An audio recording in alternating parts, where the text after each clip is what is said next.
దేవుడికి మొదటి స్థానమా, నీ ఉద్యోగానికి కూడా మొదటి స్థానమా దేవునితో పాటు? చాలా మంది ఈరోజు విశ్వాసాలు చెప్తున్నారు, దేవుణ్ణి సేవిస్తున్నాను, లోకాన్ని సేవిస్తున్నాను. నాకు దేవుడు ముఖ్యం, డబ్బు ముఖ్యం. నాకు దేవుడు రాజు, సాతాను రాజు.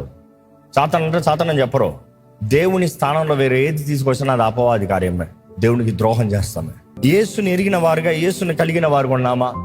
యేసు మార్గంను వెంబడించే వారుగా ఉన్నామా? ఈ క్రీస్తు కొరకు సాక్షులుగా బ్రతుకుతున్నామా?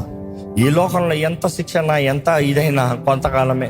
పాలికార్ప్ చెప్పిన రీతిగా, నువ్వు నన్ను ఇప్పుడు తాత్కాలికమైన ఈ అగ్నితో నన్ను కాల్చొచ్చేవాడు. నీ అగ్ని కొద్దిసేపు కాలుతుంది, తర్వాత పోతుంది.